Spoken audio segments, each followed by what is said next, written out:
제가 이번 달에 설명한 문제는 저번 달에 있었던 수능 비문학이고요. 그 중에 오답률 1위 문제입니다. 비문학은 그러니까 모르는 거를 그냥 즉석에서 읽어내야 되는데 잠깐 하시던 거 멈추시고요.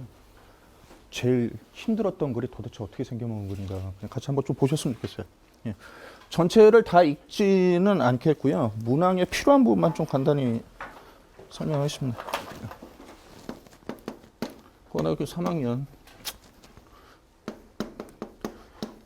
1등급 수준으로 보고요. 뭐 항상 그렇듯이 본문하고 보기 연계인데 정확하게는 이건 보기하고 본문의 연계라기보다는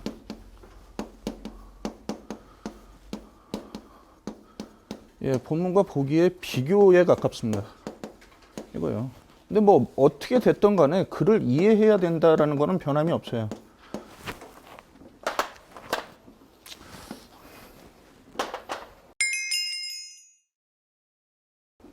처음에는 문헌과 상관없는 얘기가 나오고요. 지금 그러니까 데이터가 있을 때 결측치라는 거랑 이상치에 관련된 이야기를 하는 건데 제가 지금 설명해야 될 문제는 이상치에 관련된 겁니다. 살짝만 올려주시겠습니까? 그만. 여기서부터 볼게요. 이상치는 그러니까 정상적인 데이터는 정상치라고 생각하시면 될 것 같아요. 이상치는 데이터의 다른 값에 비해 유달리 크거나 작은 값으로 그냥 쉽게 이해되시죠? 자, 데이터를 수집할 때 측정 오류 등에 의해 주로 생긴대요. 그러니까 측정이 잘못돼 가지고 생기는 뭐 우리 속된 말로 뭐 삐꾸 막 이런 이야기를 하죠. 그런 데이터고. 자, 그러나 정상적인 데이터라도 데이터의 특징을 왜곡하는 데이터 값이 있을 수 있는데, 그러니까 아까는 오류니까 애초에 잘못된 값이고 정상적으로 나왔는데도 불구하고 이상치가 될 수 있다는 얘기예요. 자, 예를 들어 데이터가 어떤 프로 선수들의 연봉이고 그 중에 한 명의 연봉이 유달리 많다면 생각나는 선수 있죠. 메이저리그 오타니 같은 선수. 그러니까 다른 선수들에 비해서 굉장히 많이 떨어져 있는 어떤 그런 값이 될 때, 이상치가 포함된 데이터, 이 데이터는 이상치가 포함된 데이터에 해당을 한대요. 전체가. 자, 이런 데이터의 특징을 하나의 수치로 나타내려는 경우에는 대표값으로 평균보다 중앙값을 주로 사용한다라고 하는데 이 부분 별로 중요하진 않고요. 이 단락에서는 이상치의 개념이 뭐다라는 정도만 알고 계시면 됩니다. 그 다음 보겠습니다. 자, 평면상에 있는 점들에 그냥 그래프를 생각하시면 되겠어요. 자, 위치를 나타내는 데이터에서도 이상치를 발견할 수가 있대요. 대부분의 점들이 가상의 직선 주위에 모여 있다면 이 직선은 데이터의 특징을 잘 나타낸다고 할 수 있다. 잠깐 좀 그래프 그려보면은 평범하게 그려보면 죄송합니다. 그냥 임의로 막 이렇게 찍을게요. 막 이렇게 있는데 라인이 이렇더라라고 하면요. 그렇죠? 그러면 이게 지금 데이터의 특징을 잘 나타낸다라는 거죠. 자, 이 직선은 데이터의 특징을 잘 나타낸다라고 할 수 있다. 이 직선을 직선 L이라고 하죠. 직선 L이 뭐라고요? 무슨 말씀?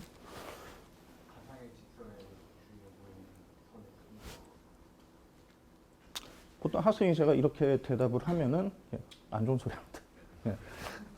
뭐냐면은 제일 중요한 건 비문학은 어떤 지식을 전달하는 게 아니라 읽으면서 한 문장 한 문장 읽으면서 생각을 해야 돼요. 이게 무슨 소리지? 약간 좀 멈춰서 죄송한데 보통 이제 잘 힘든 학생들 같은 경우에는 단락별로 일단 정리를 시켜요. 근데 1등급 수준이라고 해도 그런 거라서는 안 되는 거고 일종의 과정인 거죠. 그게 되면은 이제 내용을 연결하는 서로 떨어져 있어도 그런 부분인데 지금 직선 L 같은 경우는 데이터의 특성을 잘 나타내는 직선이 지금 L이죠. 자, 멀리 떨어진 위치에서도 몇 개의 점이 있다. 이 점이 이상치다라고 했어요. 그러니까 지금 이 그래프를 그대로 봤을 때 지금 여기서 먼 곳에 이런 것들이 있다라고 쳤을 때 이런 점들이 이상치라는 거죠.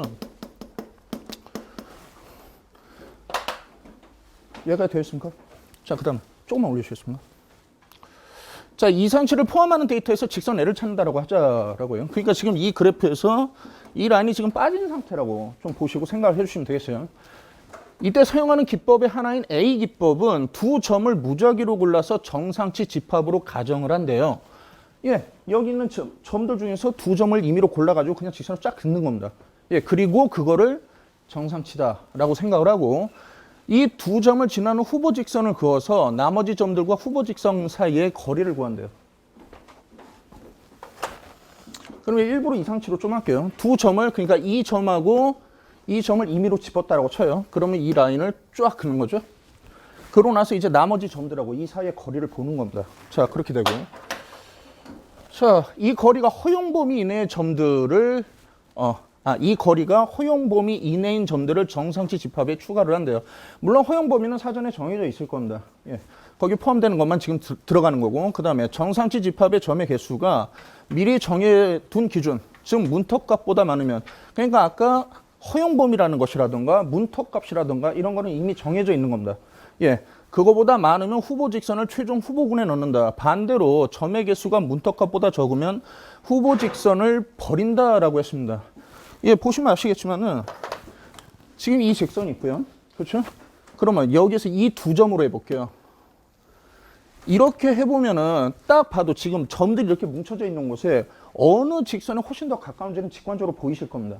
그래서 이 선 같은 경우에는 지금 여기는 이 두 점 같은 경우에는 이제 있겠지만은 나머지 점들 같은 경우는 굉장히 멀리 떨어져 있죠. 아무래도 벌어질 거란 얘기입니다. 그런 의미고요. 그다음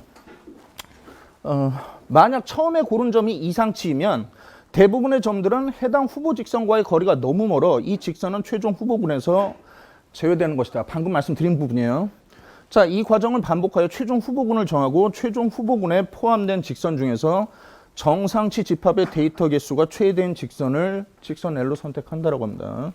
자, 이 기법은 이상치가 있다고 하더라도 직선 L을 찾을 가능성이 높다입니다. 그러니까 완벽하게 찾는다는 게 아니라 확률이 높다는 얘기죠. 예, 본문은 여기까지입니다. 오케이. 그 다음에 지금 보기를 조금 더 봐야 되는데, 예, 보기가 있어요. 방법이 좀 다른 방법이에요. 보시면 다음과 같은 방법으로 직선 L을 찾는 비기법을 가정해보자라고 했습니다. 후보 직선을 임의로 여러 개 가정한대요.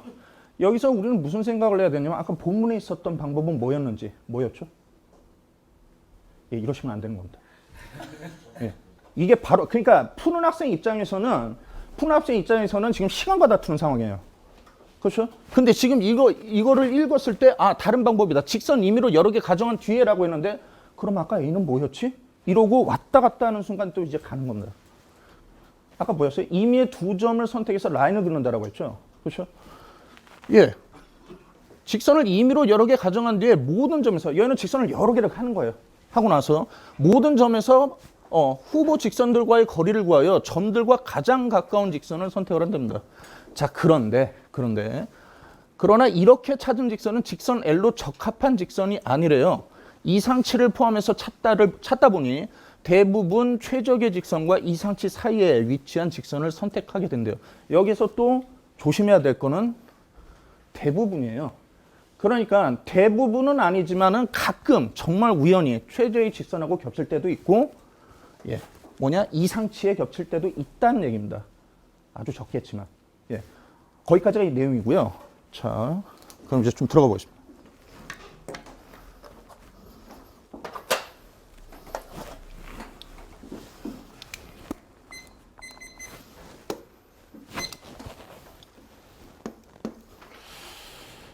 자, 1번에 A기법과 B기법 모두 최적의 직선을 찾기 위해 최대한 많은 점을 지나는 후보 직선을 가정한대요. 문승범 선생님, A기법이 지금 최대한 많은 점을 지나는 후보 직선을 가정했나요?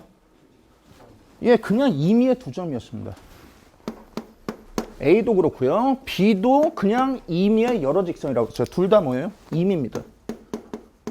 그러니까 많은 점을 지나는 걸 일부러 고르지 않는다는 얘기입니다. 그래서 안 돼요. 그다음 A기법은 이상치를 제외하고 후보 직선을 가정하지만 다시 똑같죠? 아까 A 어떻게 한다고 그랬어요? 임의라고 했어요. 여기서 이미 끝난 겁니다. 실제 푸는 데서는 여기서 버리고 지나가야 돼요. B까지 확인하면 안 되고. 자, 하지만 지금 푸는 중이니까 B까지 볼게요. 자, B기법은 이상치를 제외하는 과정이 없다. 예, P는 그렇습니다. 그것도 역시 임의니까 빼고 하는 게 아니라 그냥 긋다 보면 이상치가 포함될 수도 있는 거예요. 그 다음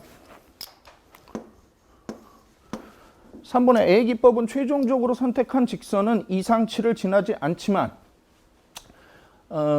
예, 그렇겠죠. 방법에서 지금 그렇게 될 수밖에 없죠. 대부분이라고 하긴 했는데 이상치가 있는 경우는 다른 후보 직선에 비해서는 예, 상당히 예, 거기에 부합하는 점들이 적을 수밖에 없습니다. 그런데 비기법에서 선택한 직선은 이상치를 지난다라고 했어요. 여기서 조심해야 되는데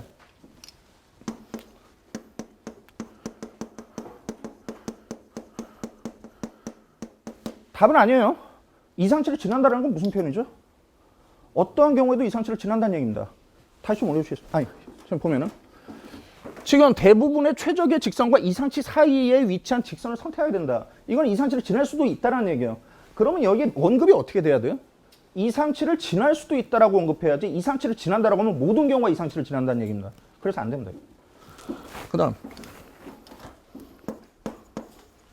네 번째, A기법은 이상치의 개수가 문턱값보다 적으면, 문턱값이란 말 딱 한 번 언급됐습니다. 근데 뭐였어요? 기억나시나요? 지금 본문이 안 보이는데. 허용 범위 안에 있는, 그렇죠? 그게 뭐랬어요? 사전에 정해놓은 어떤 그 값에 문턱값을 넘어가지 못하면, 그러면 버려진다라고 했죠? 죄송합니다. 더 열심히 하겠습니다. 예, 문턱값이, 그러니까 이상치 개수가 문턱값보다 적은 게 아니고요. 예, 그 안에 들어가는, 범위 안에 들어가는. 그렇기 때문에 지금 여기서는 예, 뼈가 부서질 때까지 열심히 할게요.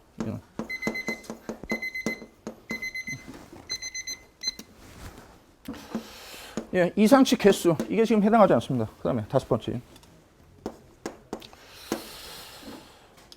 A기법에서 후보 직선의 정상치 집합에는 이상치가 포함될 수 있고요. 자, 지금 포인트는 뭐예요? 후보 직선의 정상치 집합이라고 그랬죠? 아까 임의의 두 점을 잇는 라인을 뭐라고 했나요? 뭘로 정한다라고 했나요? 기억나시나요? 예, 정상치 집합 안에 포함시킨다라고 했습니다. 예, 그렇기 때문에 이 이상치가 포함될 수 있습니다. 왜 포함될 수 있을까요? 임이니까. 그렇죠? 해서 A도 맞고요. 뭐 답은 정해졌습니다만 이미 4번까지가 아니기 때문에. 자, 그 다음에 B기법에서 후보 직선은 이상치를 지날 수 있다라고 했습니다. 후보 직선이라고 했습니다. 그렇죠? 역시나 같은 이유로 B도 임이기 때문에 임의로 정하다 보면은 예, 이상치를 지날 수 있습니다. 예, 이게 오답률 1위 문제였습니다. 들어보셨을 때 어땠을지는 모르겠어요. 오답률은 71% 정도입니다. 그러니까 실제로 이 문제 자체가 굉장히, 그러니까 그 이전에 2019년이나 2022학년도 뭐 브레튼 우즈 같은 거기에서 지금 킬러 문제들보다 어려웠느냐라고 생각하면 저는 그렇게 생각하지는 않는데요. 약간 좀 부차적인 설명을 드리자면 국어가 이번에 어려웠던 이유가 예전에는 그러니까 45문제 중에 대략 한 40문제가 그저 그렇게 풀만하다라고 하면은 그 중에 한 서너 문제 정도 그걸 어렵게 한 거예요. 이런 경우에는 어떤 전략을 세울 수 있냐면은 얘네들 그냥 비껴가자. 문제에서 어둠의 기운이 느껴지면은 걔를 그냥 피해가는 거예요. 근데 그거를 붙들고 있던 친구들이 시간이 모자라서 이제 그르치게 되는 건데 이번 시험은 어땠냐면 60에서 70이랄까요? 조금 숨을 쉬려고 하는데 60에서 70, 60에서 70, 60에서 70, 60에서 70 계속 이렇게 나오는 거예요. 그러니까 막 숨이 막 가쁘지는 않는데 좀 힘들다? 이런 느낌으로. 예, 계속. 근데 이런 류의 시험을 연습이 안 되다 보니까 그러니까 시험의 어떤 유형 같은 건 비슷했는데 국어 같은 경우는 이제 9월에는 1등급이 95점 안팎이었거든요.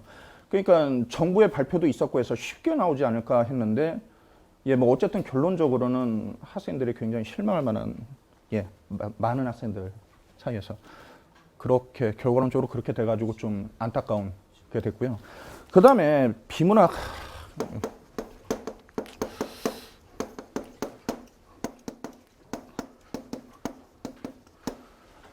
하위 등급 학생들은 글을 어떻게 읽냐면요. 대부분 그렇습니다. 지금 이제 잠깐만 올려봐 주실래요? 올려주실래요? 실은 글을 잘 읽는 거는 다른 게 없어요. 한 문장 한 문장 읽을 때마다 이게 무슨 뜻인지 생각을 하고 이어가야 됩니다. 계속.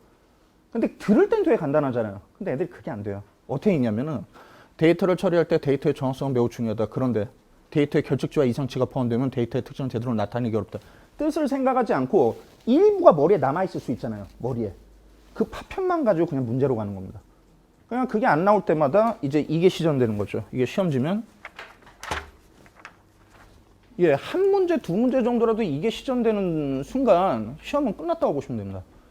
그래도 양쪽에 있어가지고 이렇게 도리도리 하는 건 그나마 좀 나을지 모르겠는데 뭐 결국은 매한가지고요.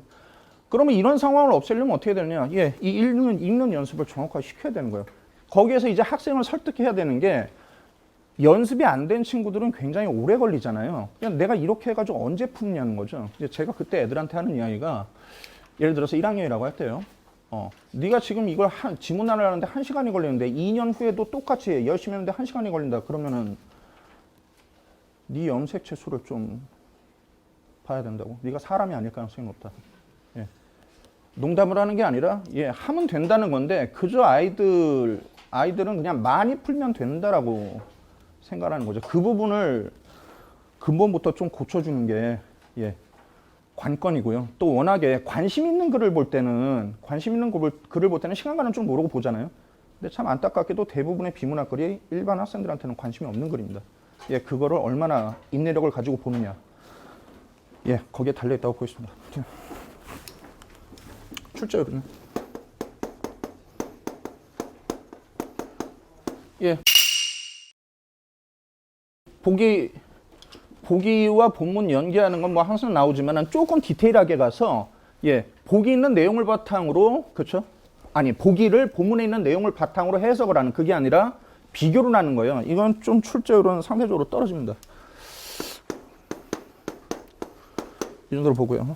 예, 난이도는 미리 말씀드렸지만 오답률 1위였습니다.